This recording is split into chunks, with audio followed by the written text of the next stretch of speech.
Hi, everybody. Welcome to this month's episode of Unlimited, where we interview people who are doing incredible things.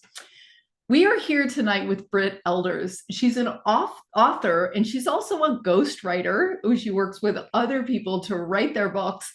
And one of the books that has really called a lot of attention to her life and within the content of the book is also very prime right now, is a book about contacting aliens with the Pleiades. So this gentleman, he was a farmer, and he claims to have had hundreds of contact with the Pleiadians.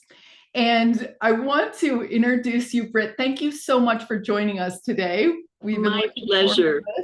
Awesome. I'm very happy to be here. Thank you. Excellent. Oh, I see the book in the background of your shot. Hiding over my shoulder. Well, I want to actually also give a shout out to Kyle, who organized this amazing interview today. So go ahead and just introduce everybody to this concept of what happened with this farmer and why it's so important and interesting. Okay. On January 28th, 1975, this individual, Edward Billy Meier, was in Switzerland sitting at his kitchen table. He got a cooling sensation across his forehead, and then he heard a voice that urged him to go outside, get on his moped, and follow instructions, which he did. He actually got on his moped, took off into the forest, found a clearing, and was told to stop. He did. He listened. He looked, didn't see anything. Then he heard a sound, and the sound was something he had never heard before. He looked up. He saw this silvery craft. The sound continued, and the craft began to settle slowly until it settled on the ground. Behind the craft came a woman. She sat down with him. She introduced herself as Simyasa. She said she was from the Pleiades. She conversed with him in his native tongue, Swiss German, which apparently the Pleiadians have the capability of learning whatever languages they're speaking to with the Earth population. But just in case there was a problem, she had a translator. And the translator was something now we can put on our phones, and it'll translate language to language. So they had that, and some of the communication was telepathic. That's how it began. And then it continued, and still continues today. We got involved, my husband, our associate Tom Welch, and Wendell Stevens got involved in 1977. Wendell Stevens brought this case to us. He was a retired lieutenant colonel from the Air Force. And he showed us these photographs, and my husband and I looked at each other and went, they're too good to be true. They're just perfect. So we sort of backed off of it and said, no, we're not interested. We don't want to look at this. But the reason that Wendell brought it to us is we had a company called Intercept. And Intercept worked with Fortune 500 companies all around the world, financial institutions around the world. We did investigations. We made certain that their communications were protected and they weren't eavesdropped on or wiretapped. So we had this reputation we'd worked hard for, and we didn't really think it would be wise to throw all of that away on a UFO case. We backed off of it. Wendell brought it back to us and said, no, you got to go over. I went. It's amazing. You got to go. So we had business in London. From there, we decided to pop into Switzerland for a day. Lee, my husband, very left-brained, analytical investigator, figured he'd go in and in one day figure out how it was all being done and we could leave. Well, we were there 5 days. We gathered all kinds of evidence. Meier gave us photographs, movie footage, the audio recordings of the beam ship, as they call it, the spacecraft, and also metal samples. We came back to the States with that. And we began a 7-year investigation. And we traveled the world going into laboratories such as Boeing Labs, JPL, Scripps Institute, USGS. We were all over the place because all of this material had to be viewed by what we felt were the experts of the time. So we went to the best labs available. I have to say, most of them went, UFOs, are you out of your mind? Now step back in time. This is the 70s. People weren't quite so open to the subject then. But we could eventually converse with them enough so that they would say, all right, we'll take a look at it. The end result was not one of them could duplicate what Meier had presented to us. No one has been able to duplicate any of it, much less all of it. So at that point, we decided, okay, it's time to just put this information out there, as an investigator would do, and let people make up their own minds. It's not our job to say it is real or it isn't real. Meier is the only one that has that truth. It is our job to present our findings, and then everybody can decide. That's so interesting. Why do you think the universe chose you to do this? Like, why did he choose you? Why were you chosen to do this important mission? I don't know, other than both Lee and I had just extreme curiosity about anything that was unusual. So we knew we could do a good job on it. And I'm sure they probably knew too. Just as they had chosen Meier, they watched him for a period of 10 years before they decided that they could contact him. They wanted to make certain his frequencies, as they said, his vibrations would be compatible with theirs. I'm sure that they monitored us too, and I'm sure that that's why Billy turned all of this material over to us. So that's really fascinating about the metals that were found and the fact that they couldn't be duplicated. You know, we got some information that bismuth crystals, which is this beautiful, it's 86 on the periodic table. It's my favorite crystal because it's fractal in nature. Now these are human grown in a lab, but it's the same principle, and that has been shown to be part of ships. The interesting thing about Meier's metal was it was metal and it was crystal and it was metal. So it was very, very unique that way, the way it was composited. At that time, we couldn't do it. We had to melt everything and pour it. This was a cold fusion process. And the original person that came in to check out the metal was Dr. Marcel Vogel. He in turn brought in 42 other scientists to work with him.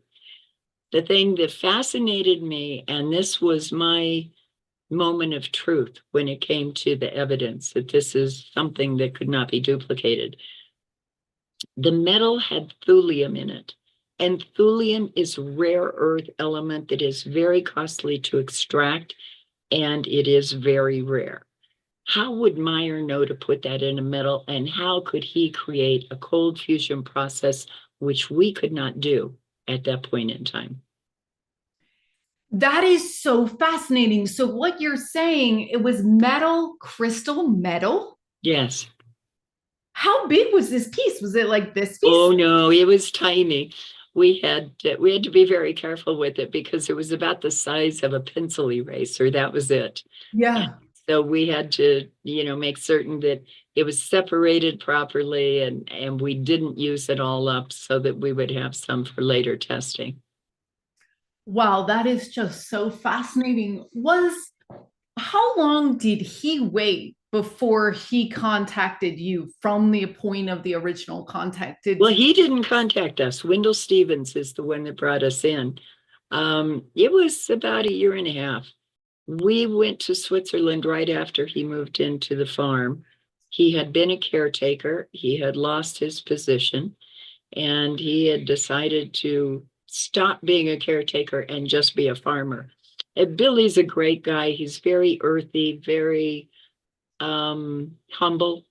He's not wealthy by any stretch of the imagination. When we got there, they didn't have indoor plumbing.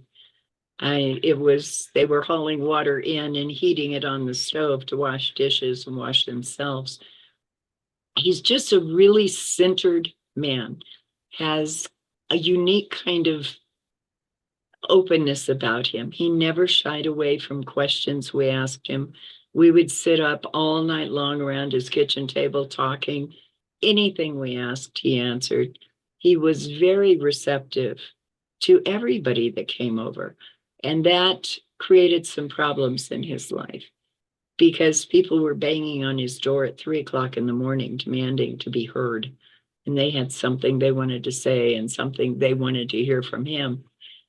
It finally got to the point that Billy just said, I want to break the contacts. And Lee sat with him all night, talking him out of that.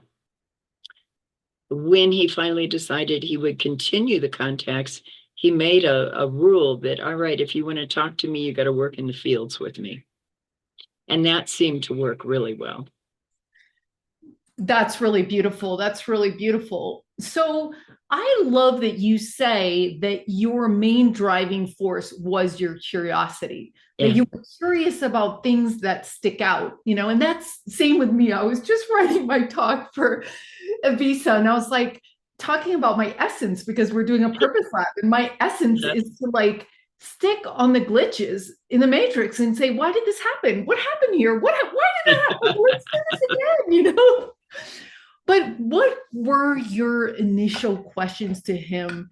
And what made you curious about this extreme anomaly? Because you wouldn't have had any experience with it before it. So what came to your mind as your curiosity with him? Well, I think our initial questions were, why Meier? Why was he selected? And he told us that, like I just told you, he had been monitored for 10 years. And then they decided they could communicate with him. They did use the female contact for the initial contact because they recognized that the men of Earth were less hostile to females. So that was the point there. We wanted to know more about the Pleiadians. Why were they here? They told him that the biggest reason that they felt they needed to be here was to let us know we are not the only thinking beings in the universe, that we had to move away from that concept that we're all there is, because there's so much more. And as this book is the 45th anniversary edition of volume 1 and 2 together. And when you look back to 1978 when the book first came out, and you realize we didn't have all this technology we have today.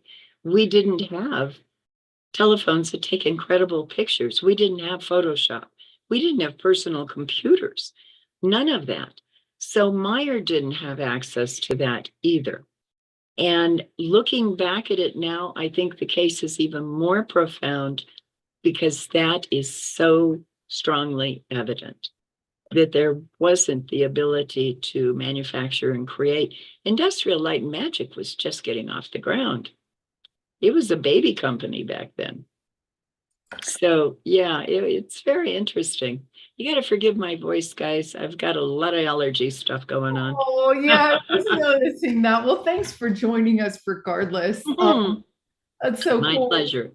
So I get that's a very interesting part about this, because in reading about this case in this book, that is what they say. It's like, well, this was before all that stuff, so we weren't manipulating, all the, Right. and stuff. And then this guy himself he didn't even have running water. He's a farmer, so it wasn't even in his milieu of like, Great. of his skill set, Yeah. So that's interesting.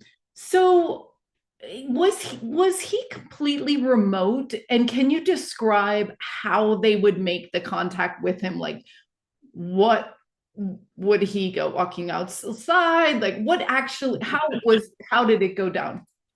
Well, usually he would get that cooling sensation, like I said, across his forehead, and then hear a voice directing him. Sometimes he went out on the moped, sometimes he walked, sometimes he got on the tractor and he followed their directions to wherever they wanted to meet him. One of the intriguing things about the contacts is we made a documentary film in 1982. It's getting ready to be released the end of this month. But when we made that documentary, we were using gamma radiation detection equipment that was from a company called Wild Heerbrug. We went to the very first contact site, and the site was hot still. And they had told Billy that, and this was early on, back in 77, I believe, that they had to get rid of the first craft they were using because it was leaking radiation. And they brought in another variation so that it wouldn't harm the plants and humans and things like that. Still, all those years later, the first site was hot. Then we measured Billy's moped. It was hot. His belt buckle was hot. It was reading so high that the gentleman that was working the equipment for us said, we need to call in the Swiss nuclear people.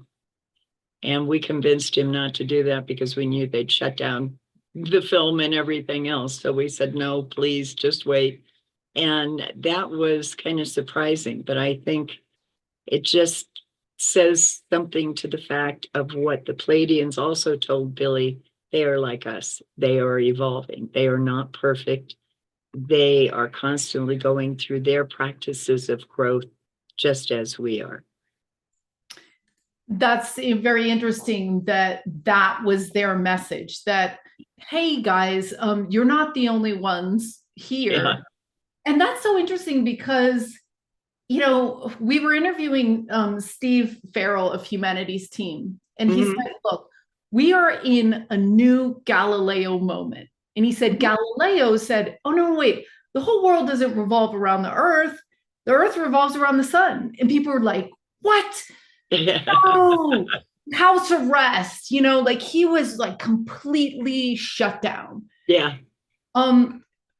At least he was on house arrest and not killed, but still, right. It was like, so this idea was very similar to what you're saying. It's like, oh, hey, wait a minute, we're the top dog, you know, and Avi Loeb talks about this too, and talked about this in the interview. Like, are you kidding me? Like, yeah. Of course we're not the only ones. Like, that would be really ridiculous to even think that. So, but people do. There's something that gets to happen between the intellectualization of, oh, we're not the only ones in this galaxy or what, etc., to actually meeting with them, talking with them, interacting with them, you know, and all that stuff. So what do you think that's going to be like? I mean, when we actually start living in that reality, when we recognize it, because I think many of us are living in that reality now. There are a lot of people that are having experiences, whether it's a sighting, whether it's a face-to-face, whether it's a telepathic communication. I do believe there's much more going on than what we are aware of. I think when it happens en masse, when more and more people are aware of this, I think there will be many of us that will want them to cure our ills, to solve our problems. The Pleiadians told Billy they're not here to do that. We have to learn from our problems, and we have to grow with that learning that comes about. So that's something they want to watch us develop. They think of themselves as our big brothers and big sisters, because they say their forefathers were our forefathers and they helped seed this planet. But in the whole process of all of this, they want us to grow. They want us to be prepared for what's out there. And we're looking right now at going to Mars, setting up bases again on the moon, setting up bases on Mars, and then it's off into the universe. We've got to be in a position where we're not carrying our baggage, our earth baggage with us, where we are so wrapped up in anger and frustration and hate and all of those things that are tearing us apart now. We've got to be more centered. And that's something they really feel is very important for us as the collective humanity of this planet. We have to grow through that phase and get out of it and learn to communicate, learn to explore different ideas and not take offense because someone else has a different view than you do. Yeah, that's interesting. Because, well, I mean, I guess I'm just going to say this, like Steve Farrell, who was the one who was saying we're in a new Galileo, was also saying, hey, wait a minute, we're all one. Like we're tied together, we're all one. So in a sense, when we argue with other people, we're arguing with an aspect of ourselves that Exactly. is a different experience. Which is just like mind-blowing. It's like, wait a minute. It is so true. And it's important to realize that because it may not be the topic you're arguing with, but it could be the concept. So, whether it's you're fighting over, I don't know, whatever, it may not be that specific point. It might be something bigger, or it could be something smaller. But the point is, we don't need to fight because we are all related, because we are all part of creation. We need to respect each other more.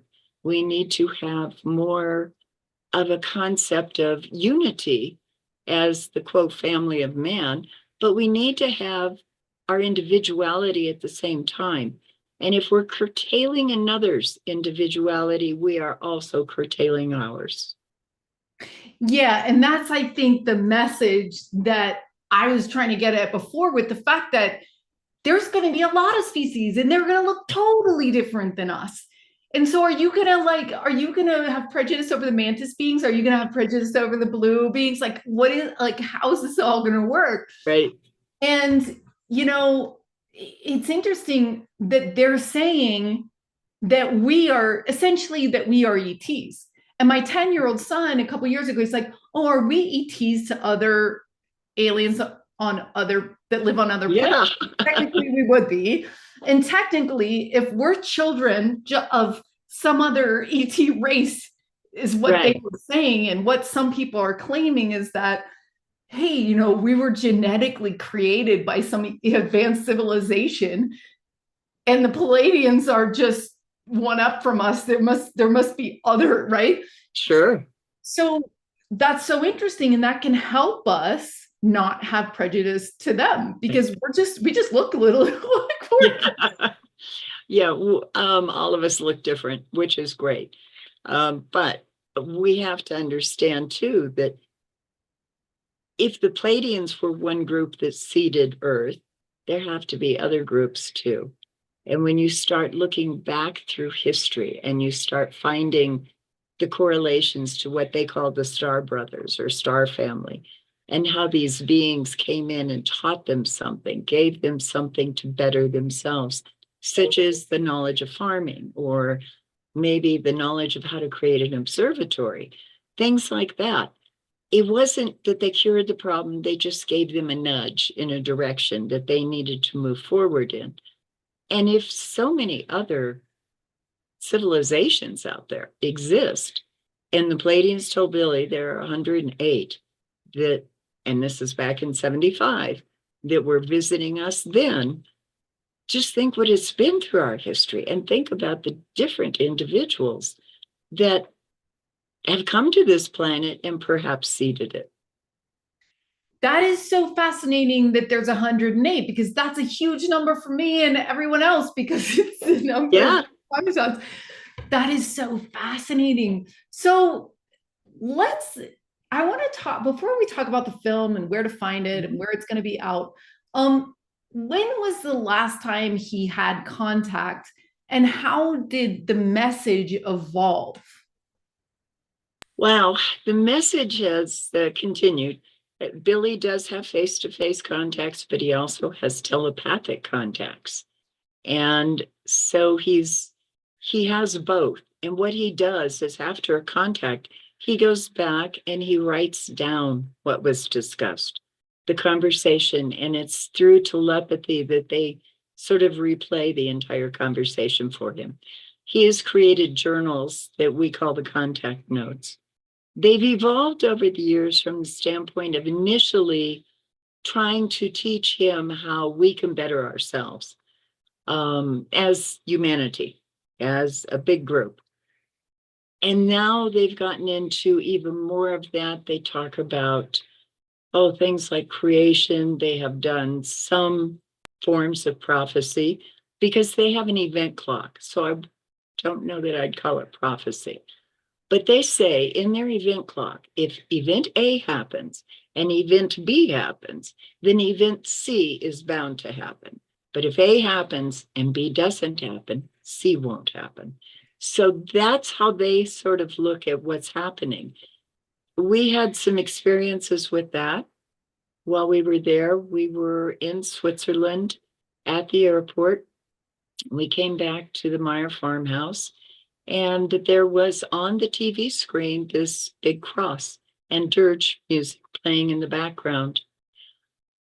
We asked Billy what was going on because we had heard that Anwar Sadat had been assassinated. And we asked him, and he says, they're telling people the wrong things. They're saying it was one man that assassinated Sadat. He ran into his office, came out with this big blue binder, opened it up, and found a passage where it said Sadat would be assassinated during a military parade, and it would be by a number of individuals. And so Billy was telling us what the news finally reported the following day. That's interesting, right? Yeah. So did he give you guys access to all of those journals, or was Yes. it? Yes. Yeah. We brought them home. We looked through them. We read them. In the book, in UFO Contact from the Pleiades, and in the documentary film of the same name, there are many quotes in there from the Pleiadians. And the primary contacts at that time were Samyasa, Quetzal, and Ptah. So I have another question, but let's talk about the film since we just mentioned we would. Where Okay. are people going to be able to watch this? Where can they look for it? Beyond Words is bringing it out.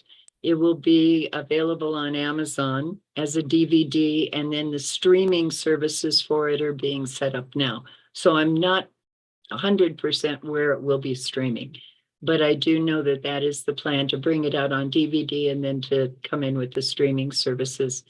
It's a great documentary because you're with us, the investigators, as we go into Switzerland, as we go through all of the evidence, as we go through, I don't know how many laboratories and examining the sounds and the movie footage and the photographs and everything else. You get a firsthand look at Meier. You get to see what type of person he is. It's really good too, because it also brings out the witnesses. There have been many, many people that have witnessed what's gone on with Meier. They've seen craft, they've seen him vanish, they've had all kinds of experiences there. And this has been something that we were really pleased to be able to do, is bring their statements forward as well as all the documentation. So when he disappeared, what happened there? Was he taken on the ship? How did it work at the same time? Oh, I can tell you a story there that's rather interesting. My husband Lee was up on the roof with him, and Billy has a house that is Swiss house, big pitch on the roof. And they were patching it because they had had a little bit of a leak. Billy was on the left-hand side of Lee, and the ladder was on the right-hand side of Lee. So Billy would have had to have walked in front of Lee to get to the ladder, and that was the only way down. Lee turned around to talk to him, and Billy was gone. Several hours later, he came walking down the road, just as happy as could be, and he said, yeah, they came and got me. Lee was not aware that he was removed until he turned around. And many people have had that experience with Billy, that he would be there 1 second and then gone the next. Sorry, that is so fascinating. That's so fascinating. So this next question, it's interesting because we know that ETs have been coming into our 3D reality, Right. because we have craft retrievals and we have Right. all this stuff happening, right? But my question to you is does he see it? How do you see it as being an interdimensional phenomenon? And how does that work between the dimensions of, I guess now that I think about it, it's all physical. The dimensions are probably frequency locked places. Exactly. So it's not really like, I guess, yeah, now that I think about it, I guess it's not one or the other, it's both. But anyway, how does that work? How did he say that works? Well, he was talking about the fact that you, and he talks about reincarnation a lot, but as you go through incarnations, you develop into these other areas. But he says that the interdimensional aspect of it, they still have a frequency that we would recognize on Earth and can tap into. So interdimensional beings can be seen physically. The Pleiadians, their vibration is just slightly askew from ours. So they have the ability to be seen. They don't like to be around humans. They say that humans have something called auric stench, which is, yeah, I know it's a great term. It's the negative energy that we carry with us. And so they can only be with us for a little while before they start feeling nauseous and not feeling well. And that's why they don't visit that often. That's so interesting because we feel nauseous when we have communication with them because it's also like too high vibration. Frequency, yeah. But, also we have, if you really look at it, we have that same type of reaction with people, general people. You can walk into a room, you know who you gravitate to, and you know who repels you. And so it's becoming more and more in tune with that inner knowledge, whatever you want to call it, intuition, whatever. There's so many things to call it. But it's recognizing that's coming from the heart, the spirit, letting that, sort of guide you as you go through things. And that's what I tell people that are worried about having negative experiences with extraterrestrial life. I don't think they're here to take us over. I think they would have already done that. But I know that just like here, not everybody out there is really good. So follow your heart, follow your spiritual feeling, what that gut says, and move with that. And if you don't feel good about something, avoid it. And you have free will. You have the right to say no and stop. Yeah, I think that is a great point. And we always tell people to, you're incarnated, you're in this world, and you get to call the shots. Right. And it's good to voice it out loud and say, like, you do not have my permission to contact me while I'm sleeping or whatever it is. Exactly. Or whatever, because that's really cool. So one thing I'm going to do is I'm going to share the screen for a second.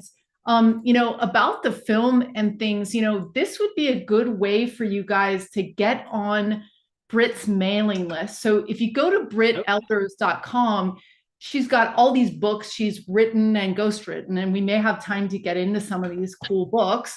And if you go up to Watch the Skies giveaway, we still have time till July 1st. So you can just enter here, and that way you're going to find out when her film is coming out. Here's a little bit about it as well.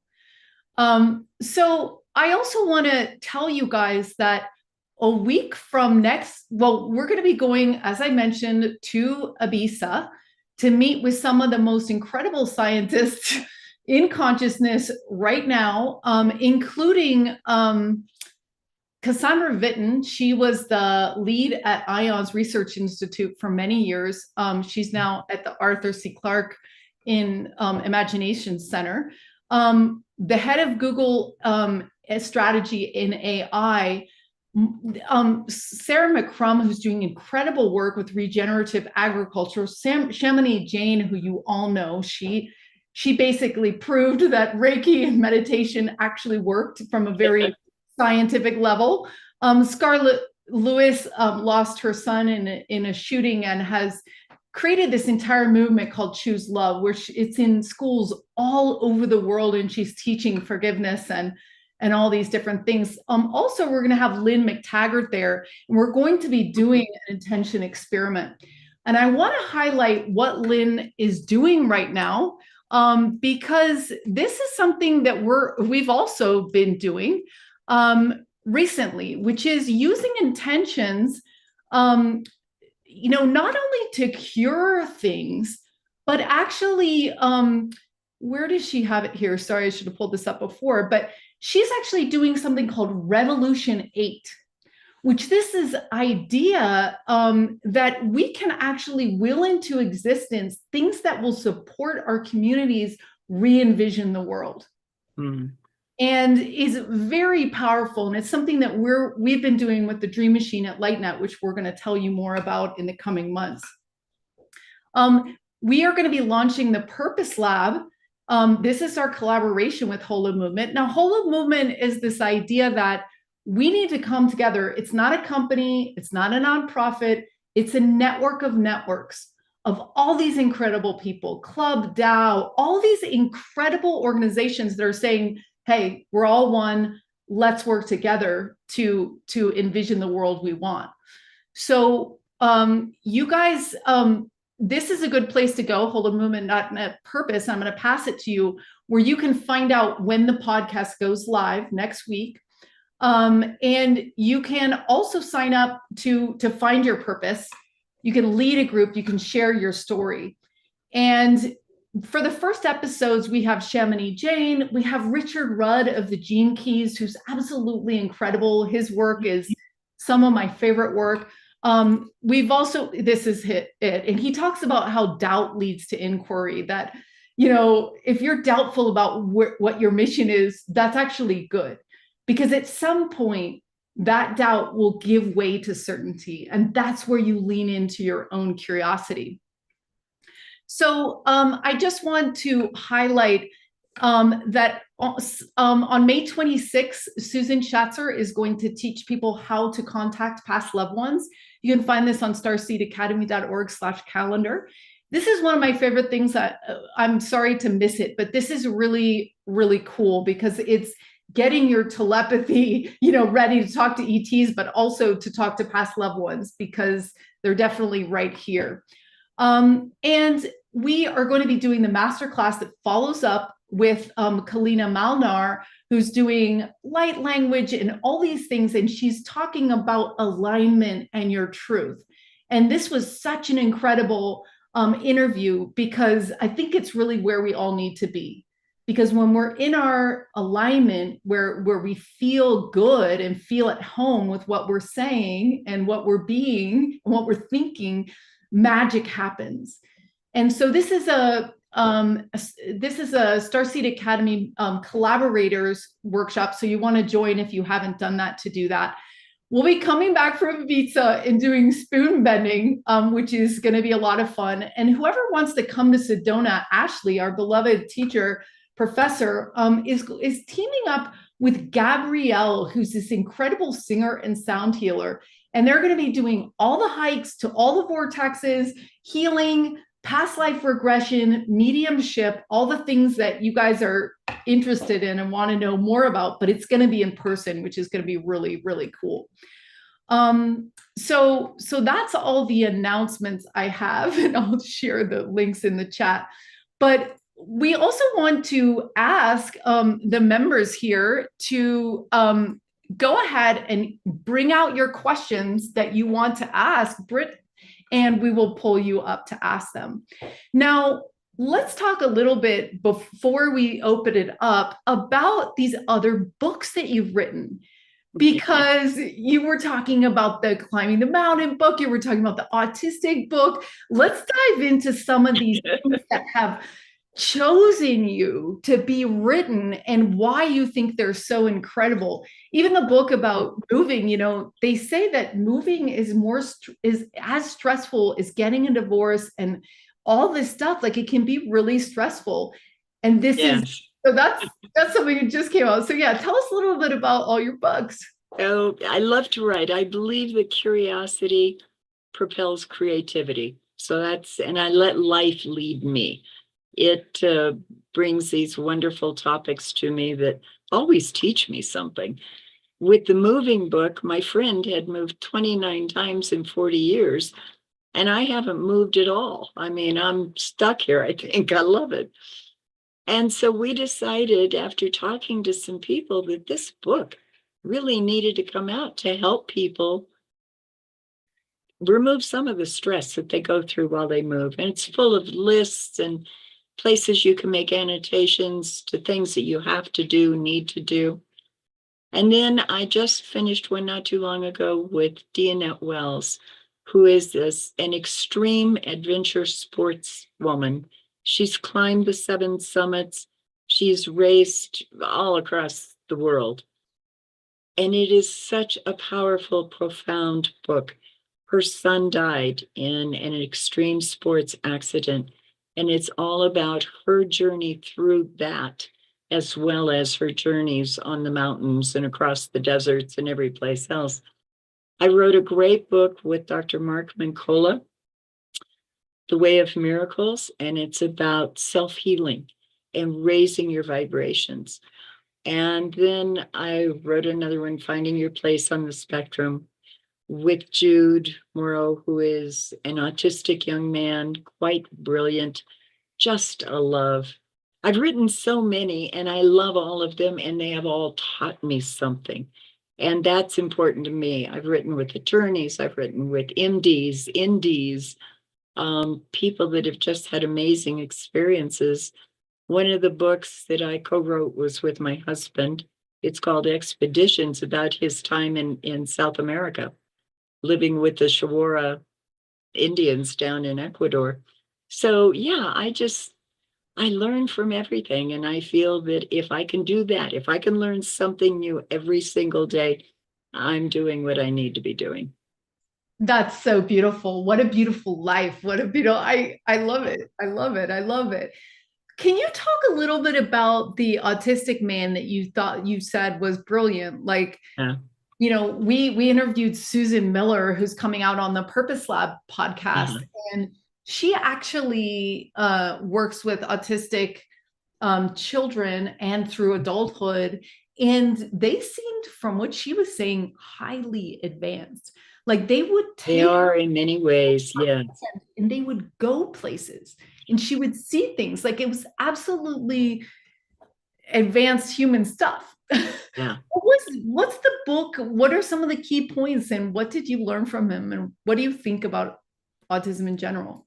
Well, I think that we don't understand enough about it. I think a lot of times these people are working on different levels that we're not really corresponding to, because we're so trapped in the physical world. Jude he's just a love. He can be cantankerous. He has all of this stuff, but he has taken his autistic life and he has made it wondrous. He has accepted himself as he is, accepts others as they are. He tries to tell them to find them, what's going on in their heart. That's important to him. He's got a lot of friends that are on the spectrum. He brought them in to make comments and tell stories. But it's basically Jude's life, what his parents did to help him, the different programs that didn't work, that curtailed his ability to progress as an individual. And then eventually, he's married now. he has children, and he is still writing, and he's creative, and he's curious, and he's working, and he's doing all the things that we do. But he found a different way of doing that, and that is tapping into himself.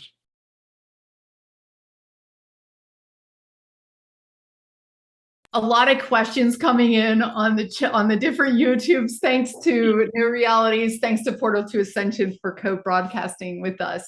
So I want to ask the members here, and thank you so much for supporting LightNet and the work we're doing in the Starseed Academy.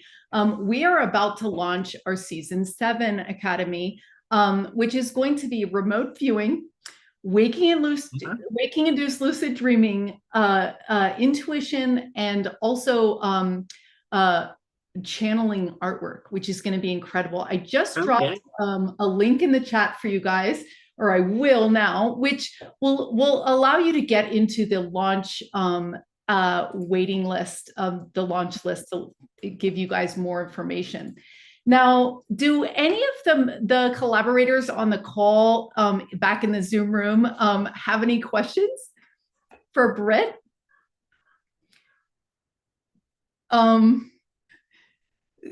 So one of the questions we've got, yeah, raise your hand. Okay, cool. Betsy, cool. Britt, you're so adorable. You guys were over the YouTube, but if you want to get in the back end, you just go to starseedacademy.org/join and you can jump in the back. But welcome, Betsy.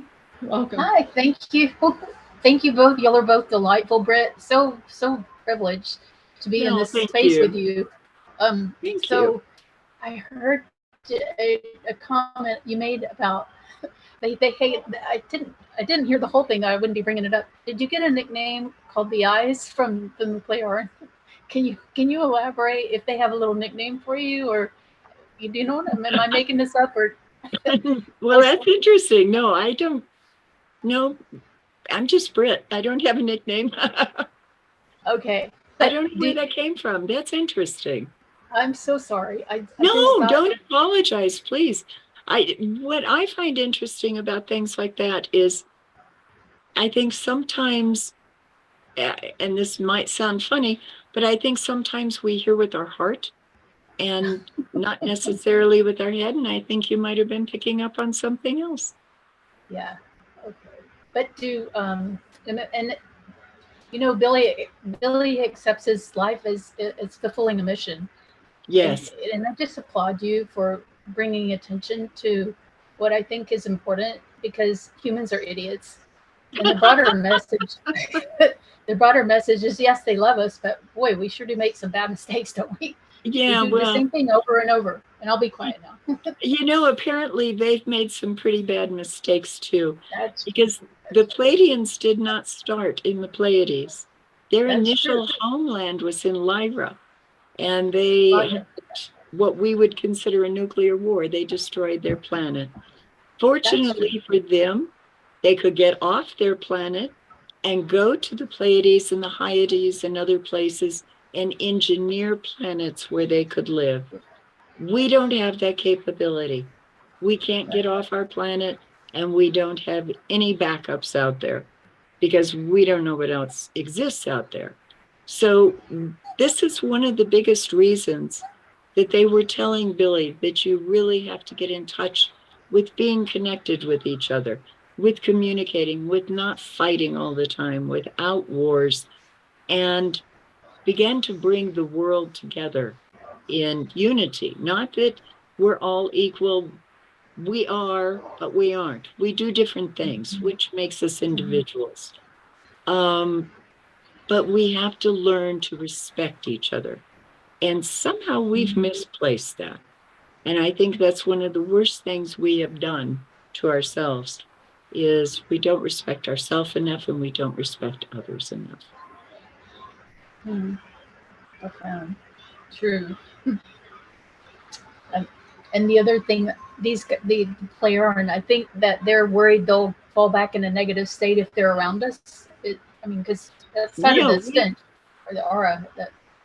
Yeah, we make them sick. Possibly corrupt them. Yeah, that's our auric stench. Yeah, we haven't outgrown. I mean, we live in a physical place. We we get that, but we don't balance our spirituality and our physical being well enough to be in harmony in ourselves. And so that creates an issue for them. Yes. And it's not just them. I hear it from others as well, that other people that have had contacts and been abducted, that when they're around Earth humans for too long, it just, as Billy says, they turn over in their head, but they also feel nauseous and they don't feel comfortable, and they can feel our instinct towards aggression, which seems to be the biggest problem we have. Well, I love that you promote him. I can't stop it. I just love that you took this. I don't know how you feel about it, but I just love that you are doing your work and that you are doing honest stuff. It's important right now. There's a new generation coming up. They need to be made aware of these things. They need to, because they're going to be the ones that are out there in the universe. They need to be prepared and ready, and they need to learn that it is a balance between the physical world, the spiritual world. It's not so much your head. When you think with your head, sometimes you get in trouble. But if you think with your heart and you follow it, and that's your intuitive instinct, I think you're usually good. And I'm not really promoting a message per se, like some people have with different things. I am saying we have to be aware, and we have to develop as humans and be the best possible people we can be. That's lovely. That's lovely. It's uplifting thing. Yeah, thank you so much. And I too, Britt, want to honor you for getting in there, for going back after you said no, and then you went back, and then taking it over the world and really getting down to the bottom of it, and then holding it over these 45 years, and then, nursing the film into existence and all that stuff. So this is, I guess, thank you. We're not always ready for things, and then we do get ready. Erico has a question here, but if you could turn on your camera, that would be great. I also, what did he say they look like? What was the visual? Very much like us. When he met Simyasa, she had long blonde hair, very, very fair skin, almost like a translucent quality to it. She had blue eyes and was dressed in a silvery type of material, very much like us. Very interesting. Okay, Erico, go ahead and unmute yourself. Okay, thank you for wonderful talk. Hi, thank you. Is the person or the Sanjay that Billy has been talking, is the same person as Jason has been meeting and writing about in his books? Oh, that I don't know. I do know that Simyasa was Billy's primary contact for a number of years. Now his primary contact is Quetzal. Okay, yeah. Okay, thank you. You're welcome. We've got some other questions in the chat here about what do they say, the Pleiadians say about the other types of aliens? The Greys, for example, was one of the questions that we got. They haven't specifically identified them and said they're good, bad, or indifferent. They have told Billy that there are other civilizations visiting us, and they have said that some you have to know inside that they're not people, individuals, beings that you want to have anything to do with. But they also said that for the most part, they're very benevolent. So what advice would you have for people that want to make contact? Part of me is thinking well, if they're sick around one human, imagine if they're in a city. So I guess we really can't be in the city for them. But maybe we really just need to invent something. My brain's going, I'm like, oh, why can't we be in a container where they're not Right. What advice would you have for people that want to have experiences like he had? Well, I know there are different groups that actually go out and try to call the craft in and try to have communication. I have no issue with that. Just use your natural, innate ability to be intuitive, and be careful what you ask for. Because so many people that we found that have had, quote, abduction experiences, when you talk to them, they actually precipitated the contact. It wasn't an abduction. They got out of their car, they walked towards the craft, they looked up, said, my gosh, what is that thing? They're gone, they have an experience. They precipitated it. So be prepared. If you want to have this type of experience, I think you have to be centered within yourself, and you've got to know what you're attracting. Good energy attracts good energy.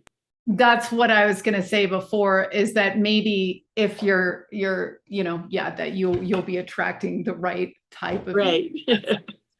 Yeah. So this is so interesting because, like I said, the interview right before you was all about listening to your heart. You really, that's gotta be the compass here, because it's going to be much more reliable for you. Then you get in a fight between your logical head and your heart, like, we're not doing that. We're not going up to that person and talking to them. We're not quitting our job, like, whatever, it's like, so it's interesting. It's learning how to balance the two. It's really responding to that heart energy, because that's never going to mislead you. But it's recognizing, okay, your brain has a say in it, but it doesn't control it. So that should make the debate a little easier on both sides. Yeah. Sorry about that. Oh, I was just going to look at the exact title of this, of your mountain book, because I want to ask you about that. Another step Up the mountain. Yeah. Yes. So tell us about that and what you felt was so interesting about that experience of writing that book. I really resonated with Dianette. She had lost her son in an accident that was extreme sports. He was he was really into anything that meant jumping and flying. That's what Johnny did. And an amazing kid, had always been pushing that edge of the envelope. He didn't need his mom or his dad to teach him that. He knew it from the beginning. Dianette used sports, climbing primarily in the beginning, to sort of support herself and figure out who she was and come through a bad marriage. She did that. Then she just blossomed with extreme sports. She was on Eco Challenge on TV. She did all of these different things. But I resonated with her because she was finding something of herself. She had been in a marriage that was really holding her down, preventing her from finding out who she was. And I know what a difficult process that is, because we all have to go through it at some point. But finding out who you are, it's important to me that I have that growth every single day of myself. And so I could relate to her. I could relate to her losses. It was something that was so touching to me. And it was a way that I felt maybe I could help open her up to her own growth through this writing process. And I really think that happened for her. Wow, that's beautiful. Beautiful book. Beautiful book.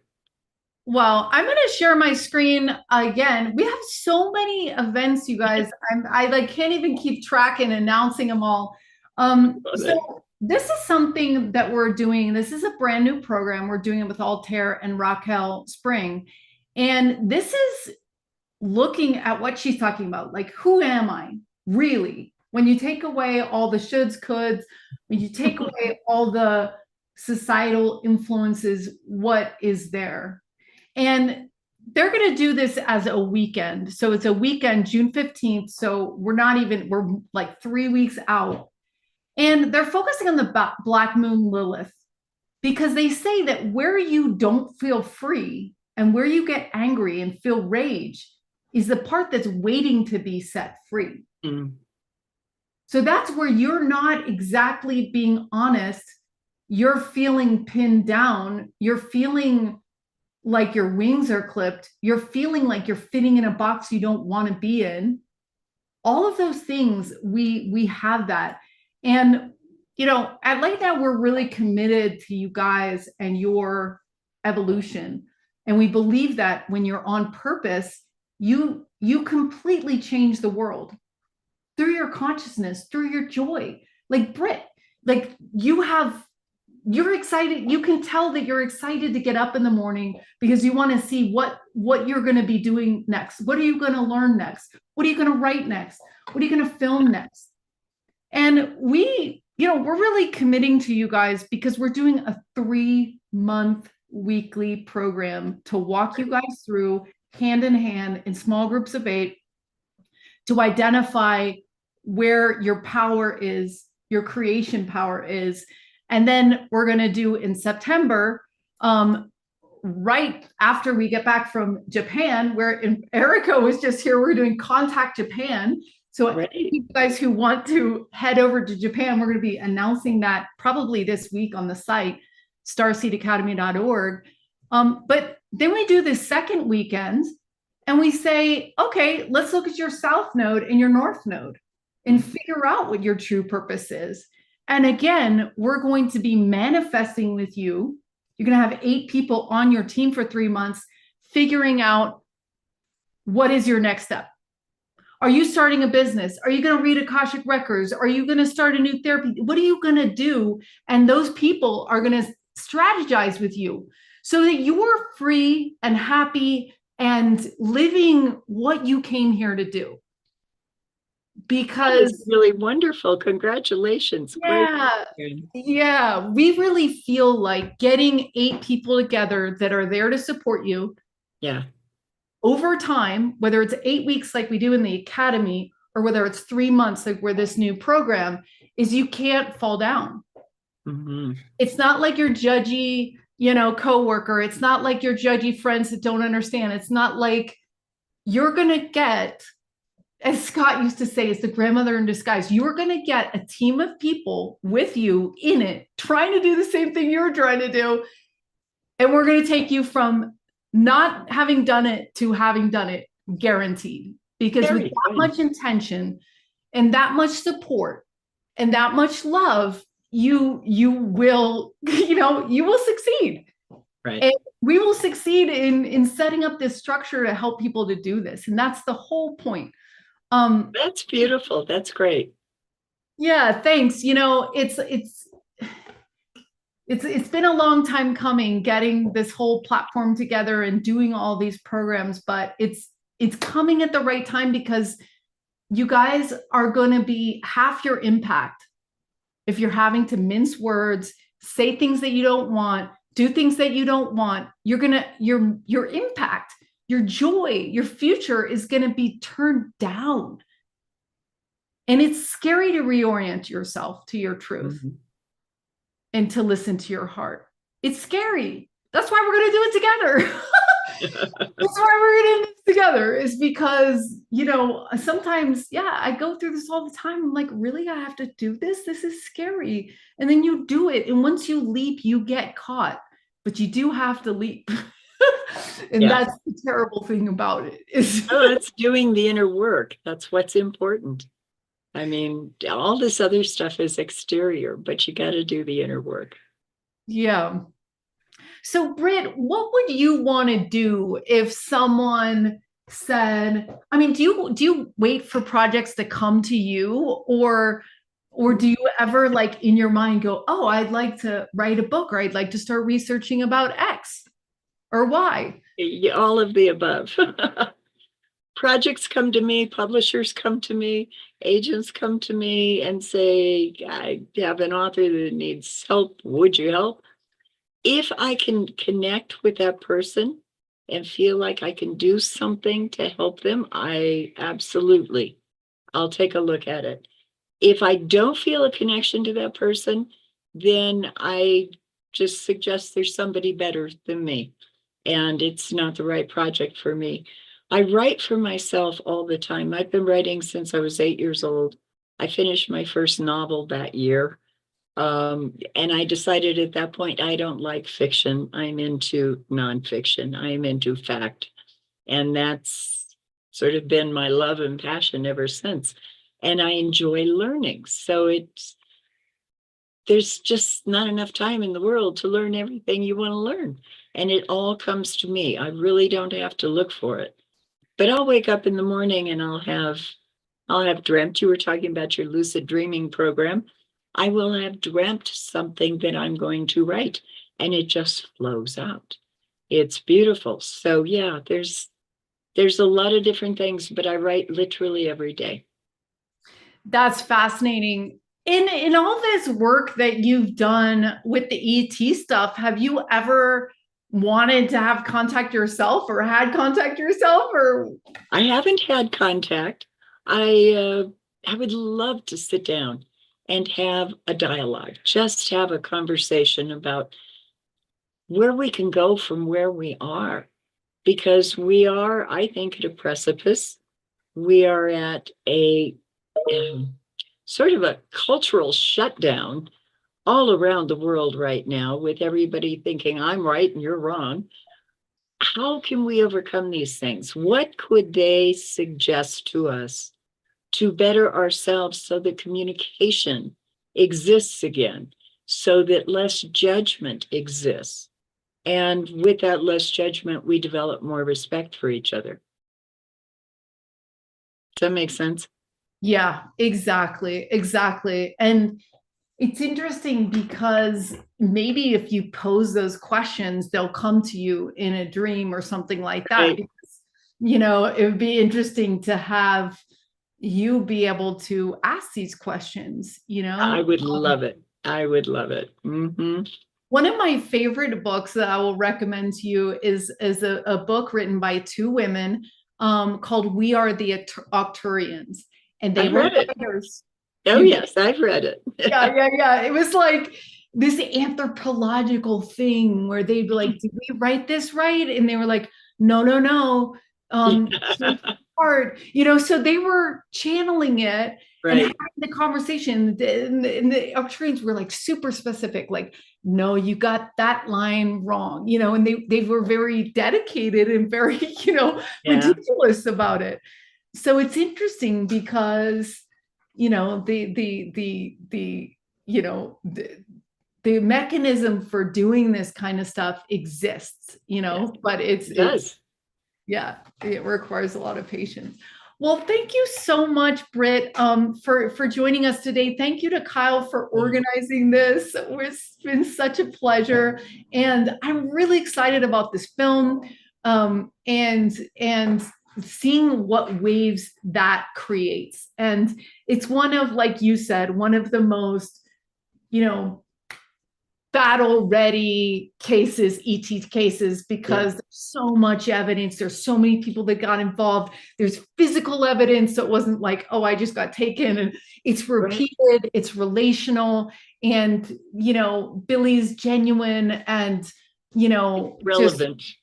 It reminds me of Dwayne, a little bit, that, had contact too. And it was just like, he was just like, yep. I mean, not trying to make it more complicated than it was. He's just like, this is what happened, and I'm really excited for this new age that we're stepping in, because though they don't, according to you, they don't want to give us the answers to the test, because then we won't learn anything and we'll just fall backwards anyway. But I'm starting to really be interested in how we cage our mind. Mm-hmm. And one of the things we're going to work on, once you guys find your purpose and calling, if you haven't already, is rewriting your brain. Adam and I were talking about this last night. Why do we think that, that we can't make a living in doing what we love? That's right. So we're going to reprogram our brains to believe that we can make money doing what we love, because what the ETs are doing is like, they're expanding our idea of what's possible. Yeah. with healing or space travel or whatever. And so we're not like, oh, nothing's ever going to change. There's no solutions here. Like, my problem's never going to get solved. They're saying, oh, well, we already solved that in this way, and this is how we do this. So it's like we need to open up the possibilities for our lives through our minds, because that's how you get the result, is first convincing yourself that you can make money doing what you love, because there's a huge tidal wave saying that you can't. There's a lot of you can't. Exactly. But and part of the problem is because so much of what we love, we look at with the spiritual connection to it. So what you're talking about is spiritualizing money, doing what you love and letting that money have a spiritual basis. Really, really important. Everybody has that opportunity. I mean, my husband would tell me the happiest he saw me is when I'm sitting there typing away, writing something. Yeah, I always had a smile on my face. You can find that within yourself and bring it forward. Absolutely. Yeah, and there's a lot to be said about, some of the research that we've uncovered with the Purpose Lab is that a lot of people have a small agenda and a big agenda. And the big agenda doesn't include that I need this certain car and I need that. It's bigger than that. It might be a consequence that you get the car, but it's actually bigger than that. And then we've also talked to quite a few famous people, NFL players and all this stuff. And they were like, oh yeah, all the money, the fame, the crowds, the this, the that. But actually, I'm so much happier now because I'm teaching people yoga and like their health thing. And they liked it because they could feel it was more connected, like they could feel the effect they were having. And that's another pattern that we're seeing, that there's a difference between the sugar high and then the deep fulfillment. And the deep fulfillment comes when you're helping someone else, because it's deep fulfillment. I don't know how else to say it. It's like you feel good that you help someone else, and that's really interesting, where you start to, your passion is helping yourself because you're giving your permission to be yourself, to do what you came here to do, to resonate in to live in your happy zone, to live in your purpose. But in that, you also end up usually helping other people, even if it's just to say, wow, she did what she wanted to do. Like she was herself, like, even if it's just that. And really, Britt, again, I just want to say, the stories we tell ourselves is really how far we've evolved. Like that's the basis of it all, of our evolution, is the stories and the movies. That's where it's at. And the music, that's where it's at. And so thank you for telling important stories that make us curious. Oh, thank you. Yeah. Thank you. Well, curiosity sparks creativity. So if we're curious, we all grow. Yeah. Yeah. And I think also curiosity helps everyone get to that next unknown, because there's a lot of unknowns that can be very scary. But if you're curious about the next step, somehow it'll come in. And that's where the miracles start happening. Because you're like, well, I'm just going to stay curious. Because when you're curious, your brain is actually not pulling from patterns that are locked and stale and moldy in your head. It's going, well, I'm going to break out of the stale, moldy pattern. And you can only do that when your brain is in curiosity. Fact. Right. Fact. So, okay, ladies and gentlemen, we're closing tonight, but please head over to BritElders.com. That's where you're going to sign up to be a winner for her books. And that will also get you on her list, so you know when this film is coming out. This is going to be so awesome. Right. Yes. So thank you again, Britt. Have a beautiful evening. And thanks for coming. Oh, thank you all. I've enjoyed this. It's been beautiful. Thank you. Me too. Me too. All right, everyone. We will see you on the other side. Bye, guys.